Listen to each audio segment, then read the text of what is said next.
મહારાજ ભરદ્વાજીને કહે છે, દેવી ભગવાન શિવજી કહે છે કે ત્રીજું કારણ અને બાબા એનું વર્ણન કરે છે રામકથામાં. નારદ શ્રાપે દિન એક બારા કલ્પ એક તીની લગી અવતારા રામ સિયા રામ જય જય રામ રામ સિયા રામ જય જય રામ સુમિરત હરી શ્રાપ ગતિ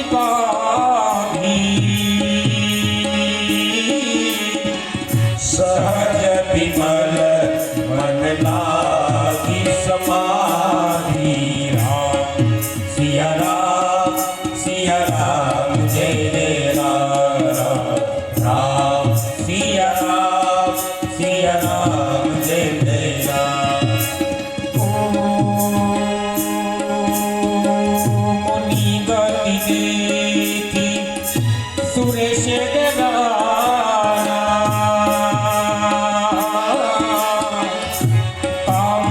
બોલી તીન સલમાના રામ સિયા રામ જય જય રામ રામ સિયા રામ જય જય રામ. ભગવાન મહાદેવ માં સતીને કહે, દેવી નારદ શાપ દિન એક બારા. એકવાર નારદજીએ ભગવાનને શ્રાપ આપ્યો. સતી કહે, માં ભવાની કહે કે એવો વિષ્ણુએ કયો અપરાધ કર્યો કે મારા ગુરુએ શ્રાપ એને આપ્યો? ગુરુનો બચાવ કરે છે. જો જરૂર વિષ્ણુએ ગુનો કર્યો હશે, નકર મારા જ્ઞાની ગુરુ શ્રાપ ના આપે. ભગવાન મહાદેવ કે, દેવી આ સંસારમાં કોઈ જ્ઞાની નથી ને કોઈ મૂઢ નથી. ઈશ્વર જેને જેવો બનાવે ને એવો જ બને છે. તમારા જ્ઞાની ગુરુએ શું ભૂલ કરી તમારે સાંભળવું છે? માં પાર્વતી કે મને એ કથા કહો. અને ભગવાન કહે છે, એકવાર નારદજી હિમાલયની અંદર ફરવા નીકળ્યા. નારદજીને શ્રાપ હતો કે એક જગ્યાએ સ્થિર બેસી ન શકે, પણ આજ એ તપમાં લાગ્યા, જપમાં લાગ્યા અને શ્રાપ તૂટી ગયો અને સમાધિ લાગી ગઈ નારદજીને. ઇન્દ્ર ડરવા લાગ્યો કે આ સમાધિમાં બેઠા એટલે મારું ઇન્દ્રાસન કંઈક ન લઈ લે. બ્રાહ્મણ સાધુ તપ કરીને બીજા લોકો બહુ ડરે. અને આમાં શાસ્ત્રમાં કીધું ઇન્દ્ર, પુત્રો અને યુવાનનું ત્રણે એક સરખું કીધું. એક સોયમાં ધાગો પરવા જેવું છે. કૂતરું મુખની અંદર હાડકાનો ટુકડો લઈને જતું હોય તો સામેની ગલીમાંથી સિંહ આવે તો કૂતરાને શું લાગે કે આ ટુકડો મારા મુખમાંથી સિંહ લઈ જશે. એને ખબર નથી કે સિંહ મારે ને પોતે ઈ જ ખાય છે. પણ કામી વ્યક્તિને સાહેબ ડર લાગવા લાગ્યો એટલે કામદેવને મોકલે, જાઓ નારદની સમાધિ તોડાવો. કામદેવ બહુ પ્રયાસ કર્યો પૂરો, પણ કામ કલા કુછ મુનિ ન વ્યાપી. કામ કલા કુછ મુનિ ન વ્યાપી. કામ કાંઈ ન કરી શક્યો. ઘણું જોર કર્યું પછી કાંઈ નતું તો આ ફૂલનો હાર લઈ અને નારદજી પાસે જઈને મેળો વખાણ કરવા. ધન્ય છે જીતેન્દ્રવાદી, જે કામદેવથી સમાધિ ન તૂટી, ફૂલના હારથી સમાધિ ખુલી ગઈ. કાલે કીધું તું 3 વસ્તુથી બચજો, આજે બીજી 2 વસ્તુ આપું છું. કાલે પત્ની, પાડોશી અને પિતરાય, આજે બીજી 2 વસ્તુ અંદર ઉમેરી નાખજો કે પુષ્પ અને પ્રશંસા. આ હાર હંમેશા હાર જ આપે, જીત આપતો જ નથી સાહેબ. કોઈ હાર પહેરાય તો મનમાં અભિમાન ન લાવવું. મનમાં વિચાર કરો કે હાર મારા ગળામાં ન જતો, આ હનુમાનજીના ગળામાં જાય, નકર તમને હાર જ મળે.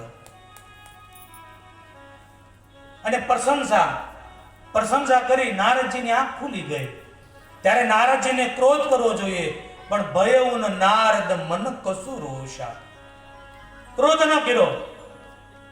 વખાણ કરી નારદજીની સમાધિ ખોલાવી ઇન્દ્ર કામદેવ જતો રહ્યો. અને પછી એવું થયું કે નારદજી જ્યાં જાય ને ત્યાં નારદજીનું સ્વાગત, કે આ તો શિવની સમાધિ કામ તોડાવી શક્યો, નારદની ન તોડાવી. ઇન્દ્રએ જ્યાં જો નારદના સ્વાગત કરે છે, નારદજીના મનમાં વિચાર આવ્યો કે આ સમાચાર શિવજીને ખબર છે કે હવે એનો નંબર પછી આવી ગયો, પેલો મારો આવી ગયો છે. આ નંબર લેવામાં તકલીફો છે બધી.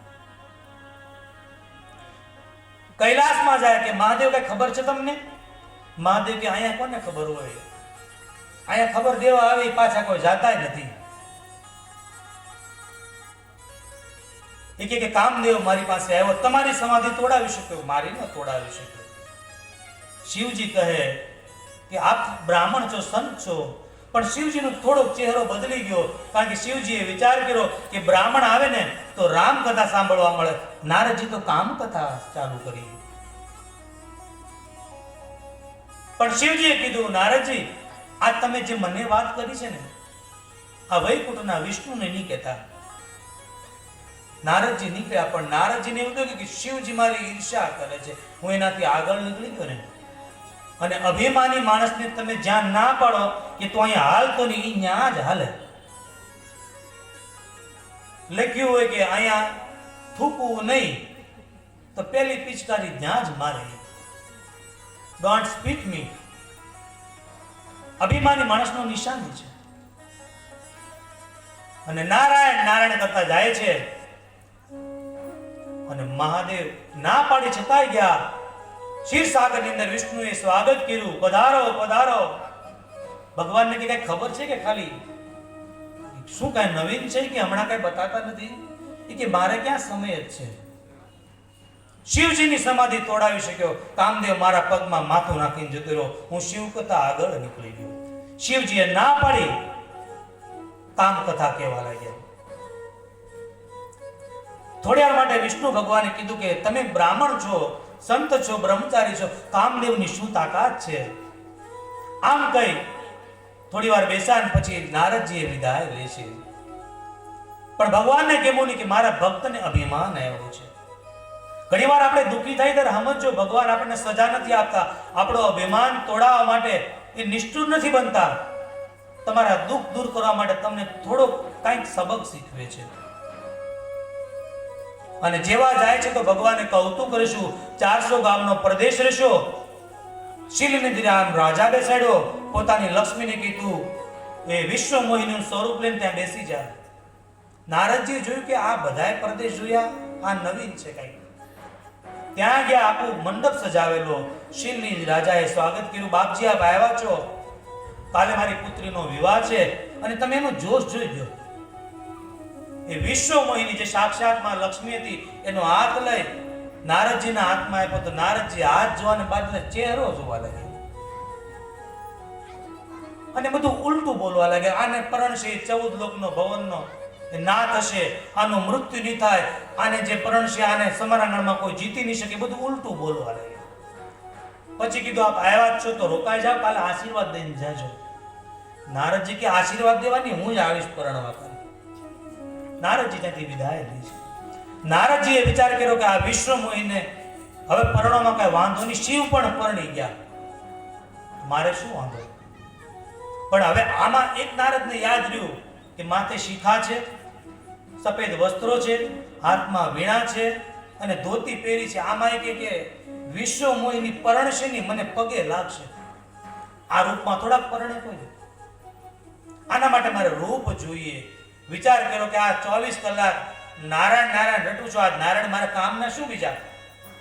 અને જ્યાં શાંતાકારમ ભુજગયનમ પદ્માનમ સુરેશમ વિશ્વધારમ ગગનનયનમ મેઘ વર્ણમ શુભાંગનમ. અડધો શ્લોક બોલ્યા હતા કે બોલો નારદ.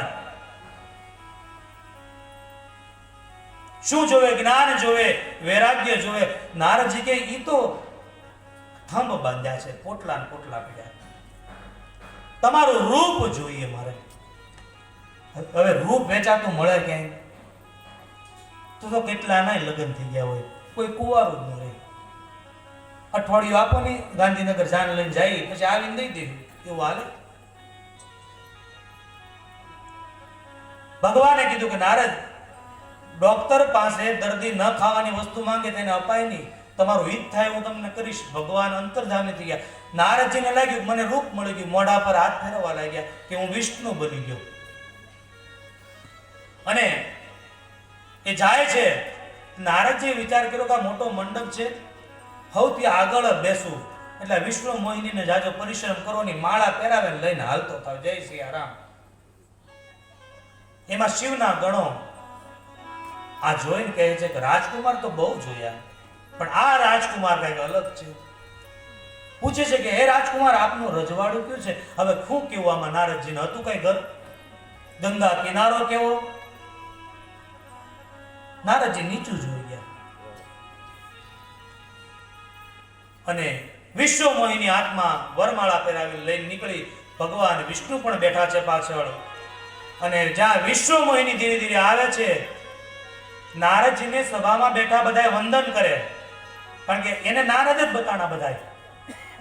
પણ વિશ્વ મોહિને નારદજી કેવા બતાણા, બાબા એનું વર્ણન કરે છે. મગકટ બાદલ ભયંકર દેવી, દેખત હૃદય ક્રોધે ભાતી. મગકટ બાદલ ભયંકર દેવી, દેખત હૃદય ક્રોધે ભાતી. જેવી વિશ્વ મોહિની આવ્યા, હાથમાં હાર છે, નારદજીને જોયા તો બંદર લાગ્યા, વાનરનું રૂપ. વિશ્વ મોહિની મોઢું ફેરવી ગયા કે આપશું દુનિયાને કોણ આગળ બેહાડ્યો? નારદજીની હામું તો ન જોયું, પણ આખી લાઈન છોડી દીધી. ઘણાની લાઈનમાં ન બેહાય, નકર આખો વારો ન આવે. બધાની લાઈનમાં ન બેહાય, હારા માણસ પાસે બેસાય. વિશ્વ મોહિની હામું ન જોઈ નારદજી ઊંચું મોઢું કરે કે આ વિશ્વ મોહિનીનું ધ્યાન છે કે નહીં? અને બાબા કહે કે માયા ભગવાનની છે, લક્ષ્મી વિષ્ણુ ભગવાનની છે. આપણા તો ઊંચા ડોબા કરવાની ટેવ રહી ગઈ છે કે લક્ષ્મી મારી, લક્ષ્મી મારી. લક્ષ્મી વિષ્ણુની છે, આપણી નથી. બાપ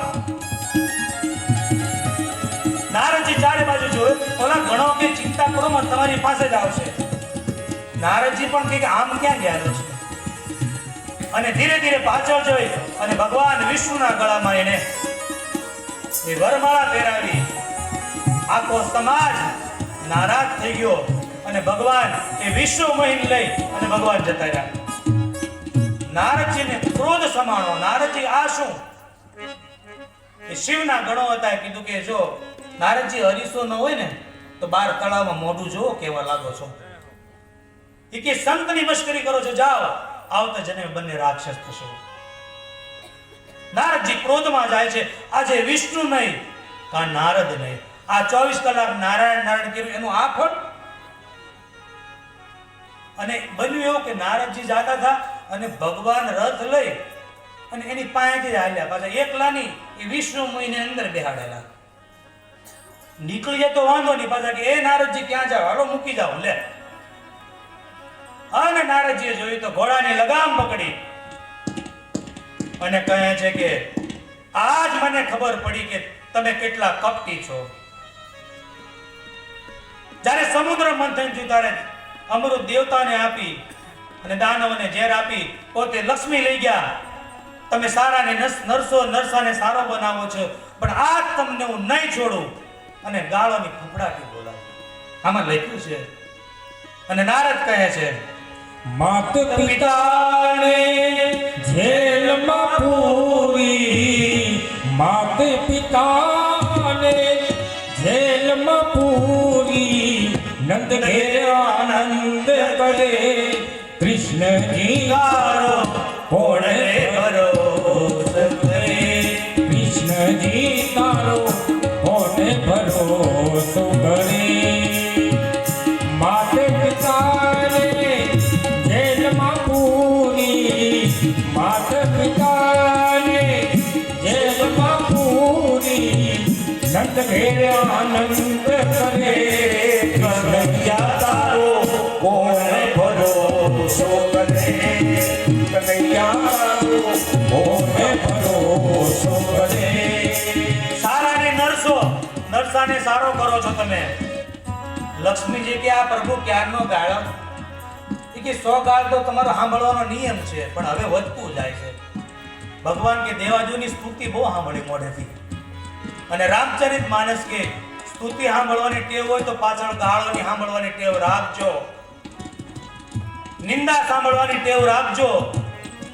સન્માન મળે ને તો સન્માનની નિંદા પણ થાય છે. બંને જોડાયેલા છે. માન મળશે તો અપમાન થશે થશે અને થશે. બહુ નારાજી ક્રોધમાં આવ્યા અને ક્રોધમાં આવીને શ્રાપ દેવા લાગ્યા કે દેવર્ષિમાંથી મને માનવ બનાવ્યો. આવતા જન્મમાં તમારે ત્રેતાયુગમાં માનવ બનવું પડે. પહેલો શ્રાપ મારો. બીજો, સ્ત્રીનો વિયોગ કેવો હોય તમને જાતે અનુભવ કરશો. તમારી સ્ત્રીને જ્યારે રાવણ લઈને જતો રહેશે ને ત્યારે તમે સીતે સીતે કરા ભટકતા હશો ત્યારે ખબર પડશે કે સ્ત્રીનો વિયોગ શું કહેવાય. અને દેવર્ષિમાંથી માનવમાંથી તમે મને બંદર બનાવો. ત્રેતા યુગમાં વાનર સિવાય તમારી કોઈ મદદ નહીં કરે. જાઓ, મારા શ્રાપ છે તમને. ભગવાને શ્રાપ સ્વીકારી લીધા અને માયા ખેંચી. ન રાજકુમારી ન રથ, ભગવાન ને ભક્ત. અરે ભગવાન નારદજી કે મારે પરણવાનું ન હોય, મને ક્ષમા કરો. ભગવાન કહે કે નારદજી તમે મને શું શ્રાપ આપો, દેવડાના પણ હું જ છું. એ કે મને આમાંથી ક્યારે મુક્તિ મળશે. કહે ભગવાન મહાદેવનું તમે રટણ કરો. નારદજી નમઃ શિવાયનું રટણ કરતા નીકળે અને એ શિવના ગણો હતા એને ક્ષમા માંગી કે અમને માફ કરજો. ત્યારે નારદજી કે તમારે રાક્ષસ તો બનવું જ પડશે, પણ એટલા મહાન બનશો કે બ્રહ્મને મારવા તમારા પાદર પર બ્રહ્મને આવવું પડશે. દેવી, આ રામચરિતમાનસનું ત્રીજું કારણ છે. અને યાજ્ઞવલ્ક મહારાજ કહે